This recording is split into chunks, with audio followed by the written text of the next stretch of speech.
everybody. Welcome to the Triple Threat Show. I am your host, Jeremy Lapidus. Today is a beautiful Wednesday, February 11th. The NFL season is done. It does not mean that we are done talking football. We will continue talking all of the biggest stories in the world of sports, including ranking the last 10 Super Bowl champions. That's coming up later in the show, but we're going to start off with the real sport of the day. That's right, basketball. We're going to cover everything you need to know from around the world of basketball. The NBA, college basketball. News came out yesterday. The Board of Governors is looking at expanding the NBA. Where to? Which teams would move from the West to the East potentially? We will talk about that and much more. We'll also talk about the battle for the number one pick. Darren Peterson, AJ DeBonsta, Cam Boozer, Caleb Wilson, who should go number one in a loaded class of these college freshmen. Where should they go? We'll talk about who the number one is and what the risks are with each of those guys. We'll also talk about the big news out of college football as the North Dakota State University Bison are officially moving up to the FBS level, They will look to continue their dominance as they have won a lot. They've won 14 national titles since 2011. It's been kind of insane. We'll keep an eye out on the Bison, and we'll also give you a Winter Olympics update. The Mountain West getting a big new addition. But I couldn't do all of this alone. To help me out today, my friend and co-host, Mehrob Fatemi is here. How are you doing, Mehrob? What's going on, folks? I'm having a great day, Jeremy. Great start to the day. We're ready for another show as always. Sorry I couldn't have been here yesterday to start the show. I came in at the tail end. Today we're back to normal and we're ready to go talk some football. I was waiting to get your reaction to the Super Bowl. Didn't get it yesterday. Let's talk some football at some point today, my friend. We gotta talk some Super Bowl coverage and get to know each other's picks. Let the people know what we think. Let the people know how we're thinking, and let's break it all down. Let's get into it. The NBA, we're going to start there. We'll get into football later on in the show, but the NBA is here. They are rumored to expand this offseason. The NBA has been talking about expansion for a very long time, but now the Board of Governors officially is going to vote on it. Now, there's a heated debate about whether or not they should, which is why this vote is taking place. It's not a done deal. But the two frontrunners for the new city are going to be Seattle, bring back the Supersonics, and Vegas, the new hot city for sports. I've got concerns with Vegas, especially in the NBA. We've seen successful franchises now in the NFL and in the NHL, with the MLB heading to Vegas soon once they can build their stadium. But we've also seen issues with gambling throughout the NBA. So putting a team in Vegas, maybe not the smartest idea. We'll see what the optics are of that. We'll see how it's going. But that is going to be something to watch. But let's run with this scenario, Mehrob. Let's run with this scenario where they do actually put these two teams in the NBA. They expand to Las Vegas. They expand to Seattle. There are now 32 teams, but there are 18 teams pretty distinctly on the West Coast. We'll get there in a second, but I want to get your thoughts first because there is a big debate. Should they expand this NBA to 32 teams, or is it too early to do that? Because it's going to happen at some point. Whether that's this year or 5 years in the future, there will be two new teams. Is now the right time to do that? I would say yes, only because this is a trend that I think the NHL both applauded and pointed at for starting. They started the expansion move when they brought a team to Seattle 2 years ago or 3 years ago, whenever it was, and then they added another team this offseason with the Utah Mammoths. Um, look at the amount of success they've had now since doing that. They've had a multitude of success. The amount of everybody's happy with it. The NHL is all their teams are doing well. And I think they need to be pointed at and saying, you started this because ever since then, the NBA is now talking about it. The NFL is now talking about it. MLB hasn't really done so, but the MLB is kind of old school. They're gonna go and they'll do it in like 10 years or something, probably, knowing how the NBA MLB does it. But in terms of the NBA, um, I think that it's two things. Yes, I think the Seattle SuperSonics needs to come back. I think that's an iconic franchise that needs to come back. But I do have some concerns as to how the teams are going to play. We're already seeing some tanking with some other teams. We're seeing it from Utah. We're seeing it from the Indiana Pacers at sometimes when they're not playing against good teams. We're seeing it from a multitude of teams where they're just sitting there and visibly tanking. The Wizards, the Nets, the Pelicans, the Kings, just selling all their players. Even the Grizzlies, they're just tanking and they're visibly tanking. Everybody knows it. So if these teams are already out here tanking, if not like a quarter of the league is already tanking, how is adding two more players or two more teams, I should say, of 24 more players into the system going to further balance out that system? It's just going to make it worse. It's going to make it worse with more teams tanking and making it less and less competitive, making it more top heavy of a league. I don't know what to think of it. I think it's kind of dicey in the fact of how you want to think of it because in one stance it's good for business. Adding two teams, expanding the league is always good for business, but at the end of the day you want to have the best product on the floor at all times. I think it's just going to be something that Adam Silver is going to need to navigate as he continues to be the commissioner of the NBA. But like I said, I think it's good for business having expanding the league. I'm all for it. I just think it needs to be done in a controlled manner. So here's what I'll say for the argument on the other end, because I am in favor of expansion here, Mehrob. I think it's time for them to expand the NBA because of the exact reason you're talking about. First of all, there are way too many players in the NBA that don't get the minutes they deserve. This is the most talent that the NBA has ever had in the history of the NBA. Really, you can go to the 90s, the 80s, the 70s, the 60s, the 50s, the 1820s, whatever. You could go as far back to the history of basketball. This is the most talented era we've ever seen in basketball. And it happens in every sport. As time continues, player gets better, technology gets better. Everyone is going to continue to get better as time goes on. That's just how the evolution of sports go.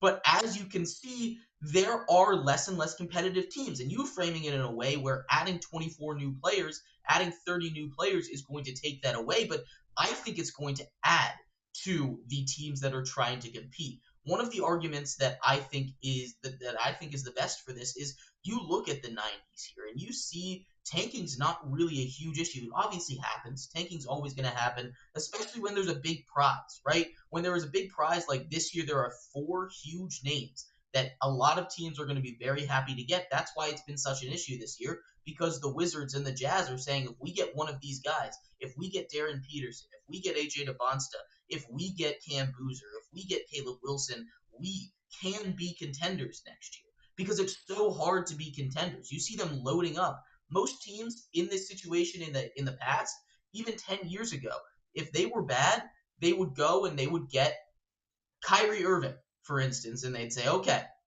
we're pretty close now, right? They try to compete. But now you can't get one player. You need three. You need four. You need a bench. You need to go deeper because the teams at the top have three, four guys. You talk about the Thunder that have four super max ish guys, three super max guys, or at least max contract guys on their team, and they have an insanely deep bench, right? They continue to add pieces. They continue to make moves to add pieces. It's going to make the NBA more competitive because look at the Bulls, right? They've been trying to stay competitive. They've been trying to get there. They are just not a competitive team. They are a middling team. And it's not a good place to be a middling team, but you go back 10 years. A middling team could win a playoff round. You know, a middling team could get the sixth seed and it could take down a weaker three seed as opposed to it being super teams and incredibly top heavy. When you shuffle the league around, it's going to make it so that it is less top heavy and easier for these middling teams to feel like they have a shot. I'm all in on an expansion here. I think it's time to do it. There's so much talent that it can. So first of all, it can support these new teams. And second of all, there's no answer to taking, but this is as close as you can possibly get right now, especially in a draft class like this. You're always going to have people tanking there. You're gonna always have people tanking, but it's fine if it's like two different teams. It's another situation when it's like 8 teams, 10 teams out there that are just saying, "No, we can lose this game. We're gonna lose. We don't care. We're just gonna get a top 10 pick and it'll be fine." I think if you That's look at the standings right now, there are only about four teams that are actively tanking. The Wizards are actively tanking. The Nets are actively tanking. Outside of those two, you can say the Jazz are actively tanking. But that's it. Those are the three teams that I think are tanking. The other I teams would at the say bottom in the West, right? The Kings are bad. The Pelicans are bad, but they're not actively tanking. The Kings didn't trade anyone away. The Pelicans didn't trade any away. The Mavericks aren't actively tanking. They're just bad right now. They're entering into a rebuild, but they're not like sitting their players like the Wizards and the Nets and the Jazz are, right? The Wizards and the Jazz especially are the big teams that I think everyone has their eye on because they were buyers at the deadline and now they're sitting their guys, especially the Jazz with the way that they're sitting all their starters in the fourth quarter. But all the other teams that we're talking about as tanking teams, they just blew their team up. These teams aren't doing this to, go against, slap the NBA in the face and say, you know what, NBA, you can't stop us. We're going to be bad on purpose. We're going to do everything we can to lose games. These teams are just bad. There's really only two teams that I would say are problem tankers, and that's the Wizards and the Jazz. I suppose, yeah. Well, I mean, yeah. I mean, regardless, we're looking at it from the standpoint that the teams that we're looking at just are just really bad. And I mean, and then you have the teams like the Thunder, the Spurs, the Pacers, who are going to get a top 5 pick soon. You have multiple teams with like I think there's like 4 different teams with like 12 first round picks in the next 7 years. The Thunder, the Grizzlies, and there's a couple more that I can't remember off the That's top of just my poor head here. management from other GMs. That's what that is. That's other GMs taking advantage of less smart GMs not building teams correctly. That's not an NBA problem. That's a GM problem. But getting back to the question of expansion, let's go with this scenario here, Mehrob. Let's say the NBA does expand this offseason. They add a team to Seattle and they add a team to Vegas. Now we have a weird balance of geography in the NBA where we need to move now two teams from the west to the east. So the line, the Mississippi River. There are three teams on the Mississippi River, Mehrob. They are the Timberwolves, they are the Grizzlies, and they are the Pelicans. Which two of those teams are you moving to the Eastern Conference? Tell me why. I would say easily the 2 teams that come to mind are the Grizzlies and the Pelicans. The Grizzlies are far east, I would say. Not far east, but like kind of on the closer to the eastern side. So I would say they would be the first ones that come to mind. And the Pelicans are just a team that I think would thrive moving out of the Western Conference. They've been struggling in there for like ever since they moved from Charlotte to New Orleans. They have struggled in the Western Conference. Not even Anthony Davis. They brought Anthony Davis, got him a couple playoff appearances, and both times he got swept. I think it's just time for the Pelicans to get out of the Western Conference. It would be better for business for them. It would make the Eastern Conference a little bit more exciting as well. I would say those 2 teams for sure. The Pelicans were already in the East, so bring them back and then move the Grizzlies as well. Yep, I'm on the same page as you. The reason I bring up those three teams, those are the three teams that are actively on the Mississippi River. Whether they're on the west side or the east side, those three teams are all on the river at different points the top, the bottom, the middle. The reason I won't bring the Timberwolves over is simply because there's a budding rivalry right now between Anthony Edwards and the rest of the top of that Western Conference, right? You talk about these teams, and it's not going to affect things too much if you move the Pelicans and you move the Grizzlies over, right? Oh no, the Pelicans and Grizzlies are out of the West. Who really cares? It's not like there's any kind of big issues with that. But when you move the Timberwolves out, a team that's been to the Western Conference Finals now 2 years in a row, a team that's starting to build rivalries between them and the playoff teams they've played. The Nuggets, for instance, whenever those two teams play, they get up. Those have been great series, right? These two teams, when the Mavericks were good, those two teams would get heated when Luca was on there, and now it's a little bit of the Lakers because I think it's Ant-Man versus Luca here. They want their revenge. There is a budding rivalry between them and the Thunder. We saw that series go with the way we saw that series go last season. This is the team to keep in the West. If they were to do this, I would expect it to be the Grizzlies and the Pelicans moving over, simply because while it doesn't balance out the league, moving the Timberwolves over would balance the league since the West, to your point, Mehrob, has been a much better conference. It would just affect the politics of basketball a little bit too much. Unless things change while things are expanding, they'd have to announce this. You never know how long it's going to take to actually get those expansion teams in. It might not be this year because they're just voting on whether or not to expand. But we're on the same page here. Expansion, we are not on the same page here. How long do you think they should wait, and what signs do you think they should be waiting for before they expand the NBA? Um, what signs are they waiting for? I don't know 100%. What do you mean by that? So you What said it sign? wasn't time for them to expand the NBA, right? You said there were issues with rampant tanking. You said that it wasn't the time they need to fix their issues first. What kind of checklist would you put out there? Because we can both agree here, right, that the NBA will expand at some point. It's inevitable. I mean, I think the one thing that they're waiting for, I think what Adam Silver's really waiting for is, and this is going to be a little bit of a goofy answer, but LeBron James's retirement. Because the second he retires, he's just going to become a majority owner, or majority, or some type of owner of a team. And he's targeting Vegas. Vegas has been the name that's been out there pretty predominantly right now, attached to LeBron. But I think that's the biggest thing that Adam Silver is waiting for. As to signs and what I was saying, I just said that Adam Silver needs to go out there and make some sort of motion to stop tanking, some sort of put his foot down and say the fans deserve to have a quality product on the floor, not just teams always out here struggling just to get a top 5 pick in the draft, intentionally tanking just to get a top 5 pick in the draft and find themselves in pretty much the exact same spot because having one top 5 pick won't do anything. They'll do it one time, then they'll do it again. They'll do it for 2, 3, 4, 5 years. And then eventually they'll have a good enough team that they could say, okay, we don't have to take anymore. We have a good enough team, and then go out there in free agency and get guys. That's what the Hornets have done. That's what the Pistons have done. That's what the 76ers did for years up until like the mid 2015s. That's what the Bucks did. It's across the NBA. It's not just one team. So what I'm saying is, if he can do something that can even just voice his opinion around the topic, if he cared about it, maybe he doesn't care. Maybe he's just like tanking is just a part of the game. Which I think that's some of your standpoint as well, Jeremy.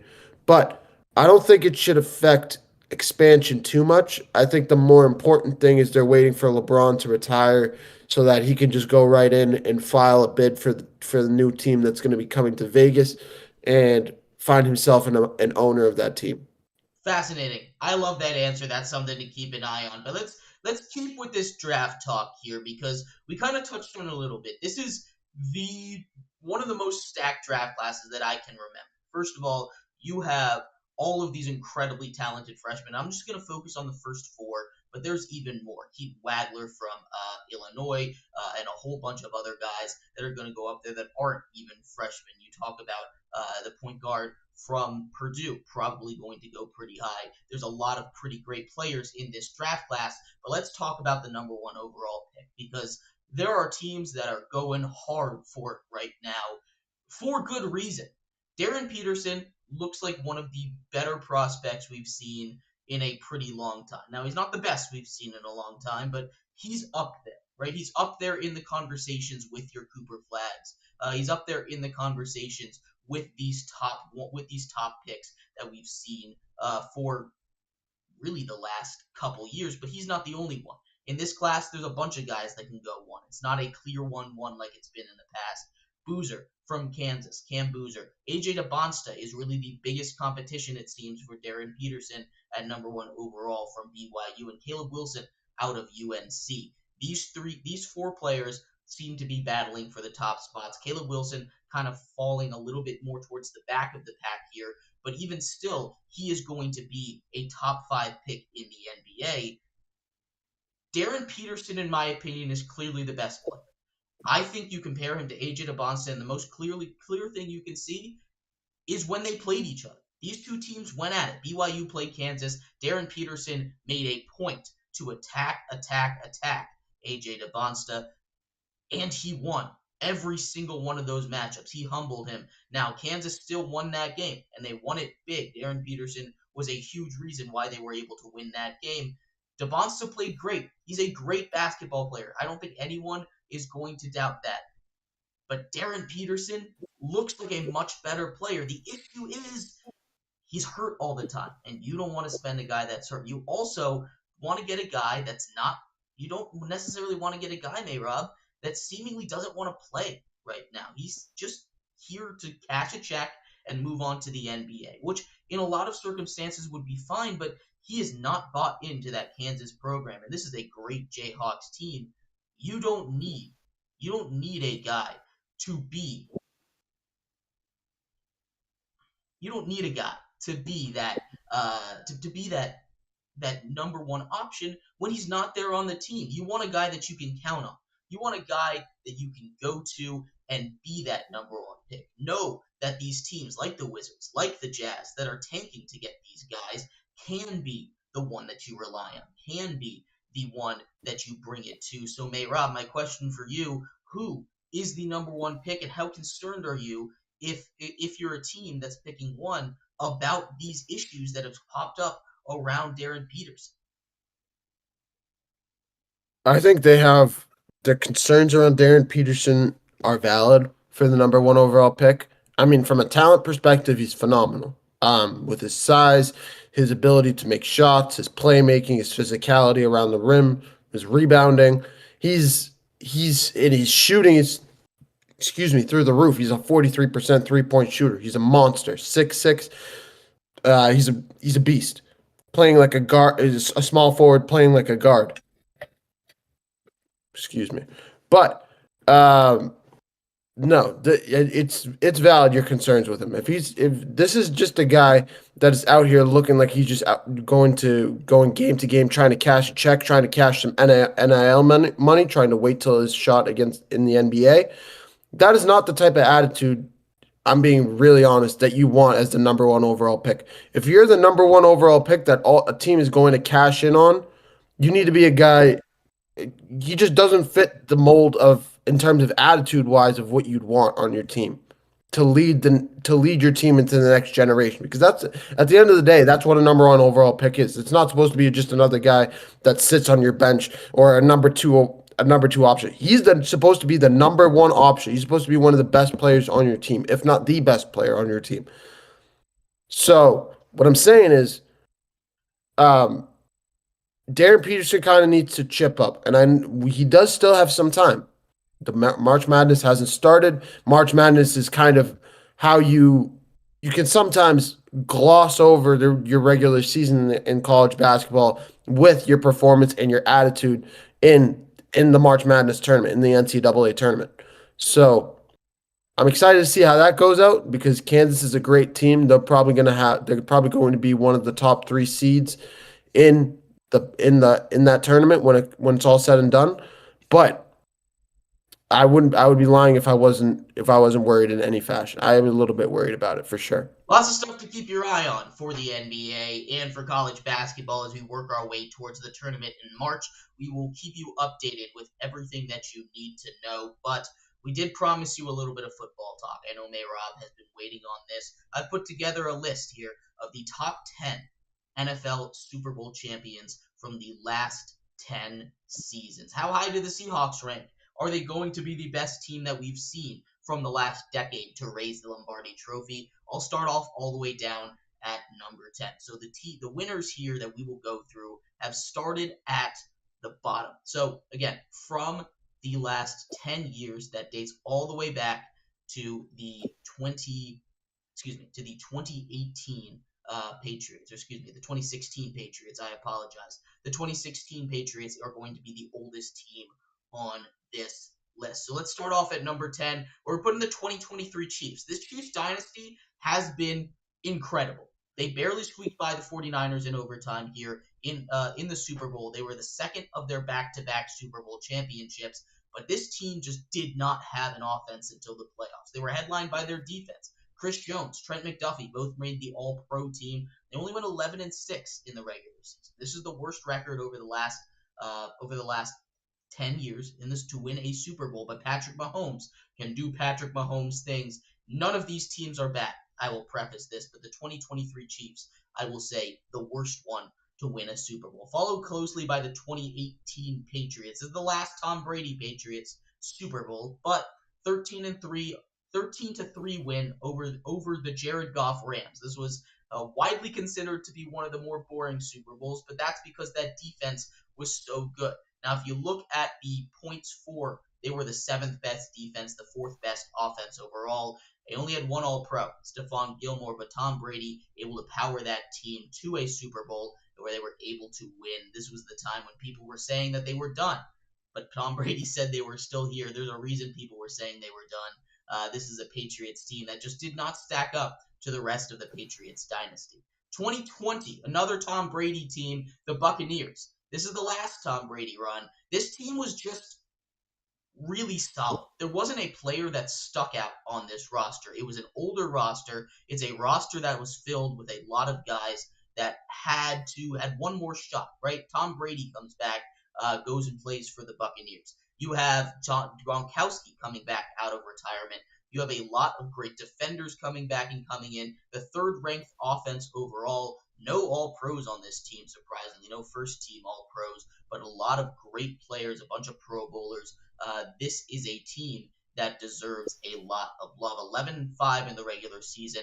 They didn't have the toughest road in the playoffs, and they didn't get the 1 seed, but Tom Brady, his final Super Bowl run, nearly 4,700 yards that season. Very, very impressive. And they killed the Chiefs in this Super Bowl, 31-9. It was just not fair. Another Chiefs Super Bowl slides in at number 7, the 2022 Chiefs. This was the best offense in the league. This was the year where they beat the Eagles, 38-35. This was MVP Patrick Mahomes, All-Pro Travis Kelce, Patrick Mahomes, and Chris Jones. They're three-headed monster of sorts. This was not the team that had Tyreek Hill on it, but a very great offense, not that great defense, a league average defense, but the offense able to carry by Patrick Mahomes, the MVP. The only MVP on this list, actually. I put in the 2021 Rams at number 6. This team I thought was going to rank a lot better than they did. 7th offense and 15th defense. They had Aaron Donald. They had Jalen Ramsey. They had Von Miller. They had Triple Crown winner, Offensive Player of the Year, Cooper Kupp. They had the first year of Matthew Stafford, and I think it just took a second to click. They traded in mid-season for Von Miller. This is a great Rams team, the first Super Bowl that Matthew Stafford won, the only Super Bowl that Matthew Stafford has won, and the Rams, 2021, are at number 6. The final Chiefs team on this list falls in at number 5, which I was surprised how far down on this list these Chiefs team are, because this, I think, was by far the best Chiefs team. This is the only Tyreek Hill-led Chiefs team with Travis Kelce, All-Pro Tyrann Mathieu. They ended the season on a 9-game win streak when you include the playoffs, went 12-4 in the regular season, top 10 in offense and defense, 5th in offense, 7th in defense, and this was the first Andy Reid Super Bowl. This was the first of the dominance that Patrick Mahomes had. This is what you look at when you look at the Chiefs dynasty. This is what you think of. This is that Chiefs team that was so, so good. Getting back to the classic Patriots, the old team. Number 4, and this is where I think you really get to separate from the rest of the list. At number 4, the New England Patriots of 2016. This one, Mehrob, that 28-3 game. This one was a little bit wild. Tom Brady was second in MVP voting. Top 3 in offense. Best defense in the league. 14-2 regular season. This is the only 16-game regular season that we have on our list. The 17-game regular season, now 9 years old. But this is the first team that we see top 5 in both offense and defense, and they absolutely deserve it. This Patriots team was a machine. They did it without Tom Brady for a little bit. That is the way that we rank this team all the way up at number 4. And Mehrob, this is where we find the Seattle Seahawks of 2025 in number 3. They finished their season again on a 10-game win streak when you include the playoffs. A similar ranking, third offensively and first defensively. They were headlined by that elite defense and an offensive player of the year in Jackson Smith and Jigba. They are the third best Super Bowl team over the last couple of years.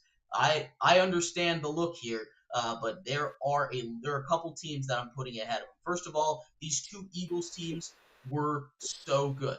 2017 Eagles are the second best team to win a Super Bowl. They were able to do it with a backup quarterback following an MVP year from Carson Wentz. They took down, I think, a Patriots team that would have been at this same spot on the list for the first Super Bowl win in Eagles history. Top 5 offense, top 5 defense, all pros Lane Johnson, a Carson Wentz guy that still finished top 5 in MVP voting despite getting hurt at the end of the year. This is one of the most complete teams we have seen in a very, very long time. That Eagles team in 2017 at number 2.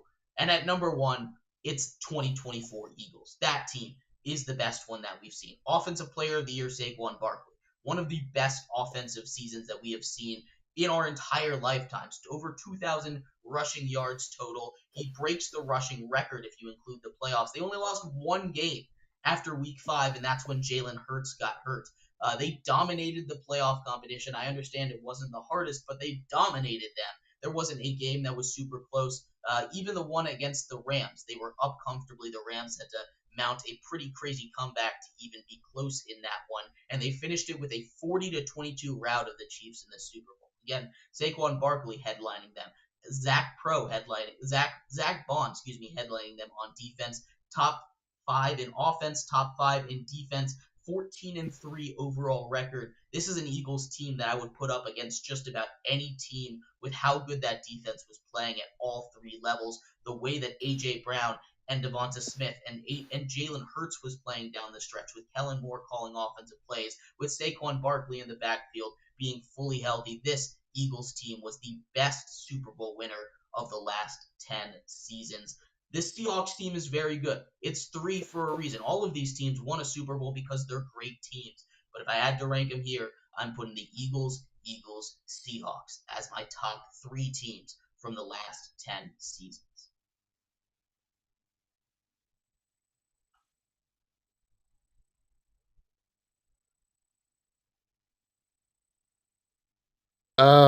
I wasn't even making that face about the Seahawks being 3. I was shocked that you put the Seahawks that high. Um, it's just hard. It's just hard. I understand the Eagles from 2024, they're definitely top 3. I don't see the Eagles with Nick Foles. I personally would put the Patriots of 2016 at least in the top 2. It has to be. That team was unbelievably good back then on all levels, offensively, defensively. You had Gilmore, you had Dante Hightower back then. You still had Julian Edelman offensively. Tom Brady was still a monster. You had Joe Tooney on the front line as your offensive lineman. Look at him now; he's still out there winning. He's still a top 3 lineman in the league even these days. I think I would put the Patriots of 2016 in that top 3 with the Eagles of 2024. I would take the Seahawks out. I would take the 2017 Eagles out. I would take the Seahawks out. I would plug in actually one of the Chiefs teams. I would put in the 2019 Chiefs team. That team was unbelievable with Tyreek Hill. I mean, that team could not lose. Everybody knew they were going to win the Super Bowl. Jimmy Garoppolo had like no chance in that Super Bowl. Everybody knew it. And even though he had a lead, he was up like what they were up. That wasn't the 20-10 Super Bowl, was it? No, that was 2023. But regardless, nobody thought the Niners were actually going to win that game. Um, so that's my real top 3. I would take the Seahawks and bring them down to like 5. I just think that offense is still a little bit suspect. If they went up against like the Rams, even if they went up against the Rams of 2021, I don't think the Seahawks would have won that game. I think that's how good some of these teams are. And just what is your love with Philly, Jeremy? I'm curious. Why Philly? Those Philly teams were both. so good, man. Look, I'm not a big Philly fan. In fact, I would consider myself a Philly hater, being a Giants fan here. But that 2024 Eagles team is one of the best teams I've ever seen put onto a football field. Uh, at least one that finished the job. The best team that I've seen play were the 2007 Patriots, but I don't remember it well enough to really put that into a real conversation. That 2024 Eagles team was nearly perfect at all the levels, and what really puts it over the top is the coaching staff. Look, you have Kellen Moore on calling offensive plays, and you have Vic Fangio on the defense. In 2017, that Eagles team was by far the best team in the league before Carson Wentz got hurt, and then won a Super Bowl after Carson Wentz got hurt. To do that, not only with a backup quarterback, but a backup quarterback that had faded into obscurity, because Nick Foles was a name. He was. He had led the Eagles as a starter back in like 2013, but then he went to the Chiefs and he kind of fell off a cliff and he almost retired. And then he went and won a Super Bowl with the Eagles. That is one of the most legendary performances by one of the most legendary teams that we've seen in a very long time. Those Eagles teams, I think, were just great. That 2016 Patriots team probably could have been a little bit higher. I agree with you. But I do think that this 2017 team deserves to be in the top four. I think those are pretty clearly the top four teams. Yeah, no, I agree. And then I honestly, what do you think about moving the Seahawks for the 2019 Chiefs? Is that crazy? It's not that crazy. I just don't love the defense of the Chiefs that year. The 2019 Chiefs was great offensively, but their defense, I didn't really trust as much. And again, that Seahawks team, look, I understand you have Sam Darnold versus Patrick Mahomes, but that defense legitimately should be in conversations to be one of the better defenses of the 2000s. And I think they could hold any team in check. Uh, with the way that that team was playing offensively, with Offensive Player of the Year, just Jackson Smith and Jigba, I think this team will be just fine going up against the 2019 Chiefs team. Yeah, no, I think you're right. I just think if the Patriots had some more offensive firepower and could have made it a little bit more of a track meet, it would have been more interesting. I'm still you could still see me. I'm still a little bit hesitant on Sam Darnold, especially losing Clint Kubiak now. How he's going to look next year. Obviously, we're just thinking about Super Bowl champions, but yeah, no, I could see it. It's gonna be. It's an inch. It's hard to. It's hard. It's really. It's nitpicking to get these top 10 Super Bowl champions and put them in order. The only ones that I think are pretty much set in stone are like the 2019 Patriots when they just beat up on the offenseless Rams, pretty much beat up on young Jared Goff, and then you could throw like the Rams in there somewhere. But those are the only really two. The rest of them, you just have to nitpick through and find the really bad teams. Maybe even the last. No, not even last season. Like you just have to nitpick through them. So, uh, yeah, it's a really interesting. It's really interesting. It's a tough argument to make. But Yeah, yeah, no, we'll revisit this at a later date, but I do want to move on, talk a little bit of college football here because there is a big story. We don't talk about expansion, we don't talk about movement a lot, but I think this one is kind of earth-shattering. The Bison of North Dakota State are moving up to the Mountain West. This has been the dominant force of FCS football for a while, and we have started to see a lot of big transitions over the last 5 or 6 seasons to the top of the college football world, right? You talk about teams that have transitioned recently. You're talking about a James Madison that just made the college football playoffs. You're talking about an App State that pretty recently, that pretty recently after moving up, took down a Michigan team at Michigan, right? These have been competitive. These have been competitive teams since moving up. Kennesaw State moved to the top of their conference in just 2 seasons. Sam Houston has been really impressive since moving up. These are the teams that were competing with North Dakota State down at the FCS level, and North Dakota State cleaned up. Since 2011, they've won 10 national titles. They've won 9 of 11 in a span from 2011 to 2021. and they're paying $12 million now to move up to the Mountain West. The Mountain West is not necessarily the greatest conference. It's headlined by UNLV, with Boise State now leaving the Mountain West to join the Pac-12. Something to keep an eye on, as the Mountain West, I think, needed this in order to stay relevant. And I think the big issue here, because I expect the Bison to be good right away. I expect this Bison team to step up and be a pretty a pretty good team. This is a team that's going to be able to compete almost immediately with your Hawaiis, with your UNLVs, with all of those teams in the Mountain West. Because again, the Mountain West is a second tier G6 conference right now. That's the scraps of the Pac-12. Whatever the Pac-12 did not want, that is what the Mountain West is left with. And now they get the big prize, the prize everyone's been trying to get, but they're not eligible for the postseason for 2 seasons. And this is the real reason I wanted to bring this up, because that is the stupidest rule in the history of sports. I firmly believe this, right? The transition period rule. You cannot participate in postseason if you are transitioning for the first 2 seasons, which is ridiculous because it's in there to protect these teams. It's in there to stop them from to help them transition better so they don't just get run over, and it's not fair. But if they're good enough, let them play. Now, I'm a little bit butthurt about this because JMU was a top 25 team and they didn't let them play. There were teams like a Jacksonville State that was eligible to play in bowl games and was only able to because other teams or not enough teams got to that level. These are teams that deserve to be recognized for how well they play. There shouldn't be an arbitrary rule that says, yeah, but you're new, so we don't think you're ready to compete, but everything on the field shows that you're ready to compete.